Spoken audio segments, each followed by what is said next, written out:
ഷാബു പ്രസാദ്, ഇപ്പോൾ ഇതിൽ ഈ റിപ്പോർട്ടിലുള്ളത് 4 കൗൺസിലർമാർക്കെതിരെ സ്മിതേഷ് എന്ന കൗൺസിലർ ഉൾപ്പെടെയുള്ളവരുടെ പേര് ഒക്കെ ഈ റിപ്പോർട്ടിലുണ്ട്. അതിൽ ശോഭാ സുരേന്ദ്രനും സ്മിതേഷുമായി വോട്ട് മറിക്കാനൊക്കെയുള്ള പ്രവർത്തനം നടന്നിട്ടുണ്ട്, സ്ഥാനാർത്ഥിക്കെതിരായി പ്രവർത്തിച്ചിട്ടുണ്ട്.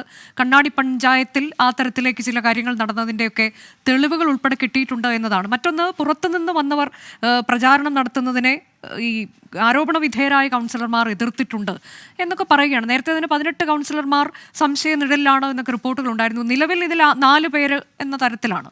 അപ്പോൾ പക്ഷേ ഇങ്ങനെ ഈ സംസ്ഥാന അധ്യക്ഷൻ നേരിട്ട് അവിടെ വന്ന് പ്രചാരണം നടത്തിയിട്ടും ഇത്തരത്തിലേക്ക് ഈ കൗൺസിലർമാരും അല്ലെങ്കിൽ ശോഭാ സുരേന്ദ്രനൊക്കെ അങ്ങോട്ടേക്ക് എത്തി ഇങ്ങനെയൊക്കെ പ്രവർത്തിക്കുന്നു എന്ന് പറയുമ്പോൾ അതെന്തുകൊണ്ടത് സംഭവിക്കുന്നു? ഹലോ പറഞ്ഞോളൂ. ഓക്കെ. എന്തായാലും ഈ നിങ്ങൾ ഇപ്പൊ പുറത്തു വന്ന റിപ്പോർട്ടിന്റെ അകത്ത് ആ കാര്യമുണ്ട്, ഇങ്ങനെയുള്ള കാര്യങ്ങളുണ്ട്, കൗൺസിലർമാർ വണങ്ങി നിൽക്കുന്നു, ശോഭാസുന്ദര, അങ്ങനെയുള്ള കാര്യങ്ങളെ പറ്റി ഒന്നും ഞാൻ കമന്റ് ചെയ്യാൻ ആഗ്രഹിക്കുന്നില്ല. കാര്യം എനിക്ക് അതിന്റെ ആധികാരികതയെ പറ്റി സംശയമുണ്ട്, ആ റിപ്പോർട്ടിന്റെ ആധികാരികതയെ പറ്റി എനിക്ക് സംശയമുണ്ട്, എനിക്ക് ഉറപ്പില്ല. പക്ഷെ വേറെ ചില കാര്യങ്ങൾ ഇവിടെ തീർച്ചയായിട്ടും ഞാൻ പറയാം. ശ്രീ തോണിക്കും അത് പറഞ്ഞൊരു കാര്യമുണ്ട്. ബേസ് വോട്ട് കിട്ടാൻ വേണ്ടി മാത്രമാണോ ഒരു ഇലക്ഷനിൽ മത്സരിക്കുന്നത്? അല്ലെങ്കിൽ ഈ കഴിഞ്ഞ ഇത്രയും കാലമായിട്ട് ആ ബേസ് വോട്ട് ഒരു 40,000-ൽ സ്റ്റാഗ്നന്റ് ആയി നിൽക്കുന്നത് ശരിയാണോ? അങ്ങനെയാണെങ്കിൽ അവിടെ ബി.ജെ.പിക്ക് എന്തോ സംഘടനാപരമായ പ്രശ്നമില്ലേ? തീർച്ചയായിട്ടും പ്രസക്തമായ കാര്യങ്ങളാണ് അദ്ദേഹം പറഞ്ഞത്. ബേസ് വോട്ട് കിട്ടാൻ വേണ്ടി മാത്രമല്ല അവിടെ മത്സരിക്കുന്നത്.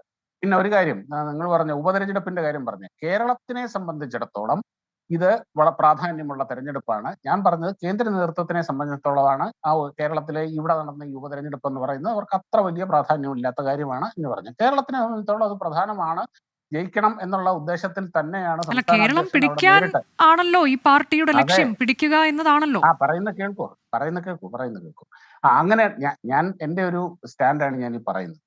എന്തായാലും ഇവിടെ ഈ പറഞ്ഞ പോലെ ബേസ് വോട്ട് കിട്ടാൻ വേണ്ടി മാത്രമല്ല അവിടെ തെരഞ്ഞെടുപ്പ് നടത്തേണ്ടത്. ഇതിനു മുമ്പ് നടന്ന ചർച്ചകളിൽ ഞാൻ പറഞ്ഞിട്ടുണ്ട്, അവിടെ ബി.ജെ.പിയുടെ ഏറ്റവും ശക്തി കേന്ദ്രം എന്ന് പറയുന്നത് മുനിസിപ്പാലിറ്റിയാണ്. എന്നാൽ സമീപ നിൽക്കുന്ന പഞ്ചായത്തുകൾ ബ്രായിരി, മുണ്ടൂര്, ബ്രായിരി, പുത്തൂര്, കണ്ണാടി തുടങ്ങിയ പഞ്ചായത്തുകളിൽ ബി.ജെ.പിക്ക് മുനിസിപ്പാലിറ്റിയിലെ പോലെയുള്ള സ്വാധീനമില്ല. കുറെ കാലമായിട്ട് അങ്ങനെ തന്നെയാണത്. അങ്ങനെ ആ സമീപ പഞ്ചായത്ത് എങ്ങനെയാണോ മുനിസിപ്പാലിറ്റിയിൽ ബി.ജെ.പി ഒരു ശക്തിയായി മാറിയത്, അതേപോലെയുള്ള സമീപ പ്രദേശങ്ങളിൽ കൂടെ ബി.ജെ.പി ശക്തിയായി മാറിയാൽ മാത്രമേ ഒരു ഉറപ്പുള്ള അടിസ്ഥാനം ബി.ജെ.പിക്ക് അവിടെ ഉണ്ടാവുകയുള്ളൂ. വിജയിക്കുന്ന അസംബ്ലിയിലും പാർലമെന്റിലും ഒക്കെ വിജയിക്കുന്ന ഒരവസ്ഥയിലേക്ക് എത്തുകയുള്ളൂ. അതിന് വേണ്ട പ്രവർത്തനങ്ങൾ ചെയ്യേണ്ടത് സംഘടന തന്നെയാണത്. അവിടെ തീർച്ചയായും സംഘടനാപരമായ പോരായ്മകൾ എവിടെയൊക്കെയോ എന്തൊക്കെയോ പ്രശ്നങ്ങൾ ഉണ്ടായിട്ടുണ്ട്. അതുകൊണ്ട് തന്നെയാണ്. അതെ, അപ്പോൾ അതാണ് താങ്കളുടെ വ്യക്തിപരമായ ഒരു അഭിപ്രായം അറിയാൻ എനിക്ക് താല്പര്യമുണ്ട് ഷാബു പ്രസാദ്. ഇപ്പോൾ താങ്കൾ പറഞ്ഞതുപോലെ തന്നെ ഇത് ഉപതെരഞ്ഞെടുപ്പ് എന്നുള്ളത് കേന്ദ്ര നേതൃത്വത്തിനാകാം, പക്ഷെ സംസ്ഥാനത്തെ സംബന്ധിച്ച് അങ്ങനെയല്ല. ഇനി വരാനിരിക്കുന്ന നിയമസഭാ തെരഞ്ഞെടുപ്പിലേക്കൊക്കെ ഉള്ള ഒരു സൂചിക എന്ന തരത്തിലേക്ക് അത് പാലക്കാട് ആയതുകൊണ്ടാണ് നമ്മളത് എടുത്തു പറയുന്നത്. മറ്റു മണ്ഡലങ്ങൾ പോലെ അല്ലല്ലോ പാലക്കാടും തൃശ്ശൂരും. അപ്പോൾ അവിടെ ഇത് എന്തുകൊണ്ട് സംഭവിച്ചു എന്ന് പറയുന്നതിലേക്ക്, ഈ തരത്തിലേക്ക്, ഈ റിപ്പോർട്ട് അങ്ങനെ തന്നെയാണോ എന്നതിന്റെ ആധികാരികതയിൽ താങ്കൾക്ക് സംശയമുണ്ട്. പക്ഷേ എങ്കിൽ പോലും നമ്മൾ അത് വെച്ച് ചർച്ച ചെയ്യുമ്പോൾ ഇത് ഈ തരത്തിലേക്ക് റിപ്പോർട്ട് നൽകുന്നത് ഇതൊക്കെ തന്നെയാണോ സംഭവിച്ചിട്ടുണ്ടാവുക? ഞാൻ അങ്ങനെ വിശ്വസിക്കുന്നില്ല. എന്റെ വിലയിരുത്തലാണ് ഞാൻ പറയുന്നത്. പ്രധാന പ്രശ്നം എന്ന് പറഞ്ഞു കഴിഞ്ഞാൽ ബി.ജെ.പിക്ക് അവിടെ പാലക്കാട് മുനിസിപ്പാലിറ്റിയിലാണ് ശക്തിയുള്ളത്. ആ ശക്തി, ആ സ്വാധീനം മറ്റുള്ള പഞ്ചായത്തുകളിലും സമീപ പ്രദേശങ്ങളിലും ഇല്ല.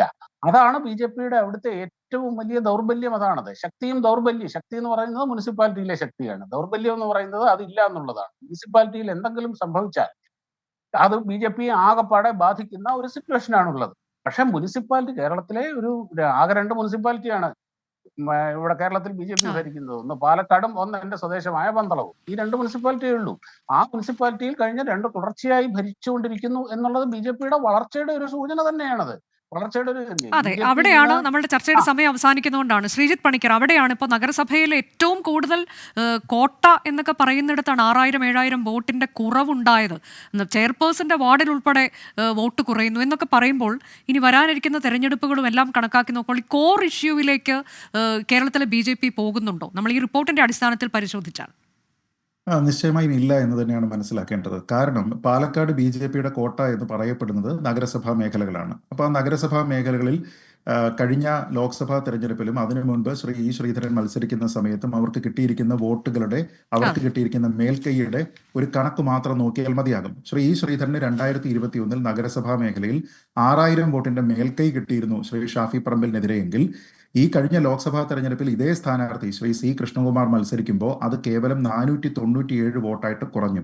അപ്പൊ 5500 വോട്ടുകളുടെ കുറവ് അവിടെ ഉണ്ടായിട്ടുണ്ട് എന്നതിനെ പറ്റി കൃത്യമായിട്ടുള്ള ഒരു പഠനം നടത്തണമായിരുന്നു. സ്ഥാനാർത്ഥിയാണോ അതിന്റെ പ്രശ്നം എന്നുള്ളത് ചിന്തിക്കണമായിരുന്നു.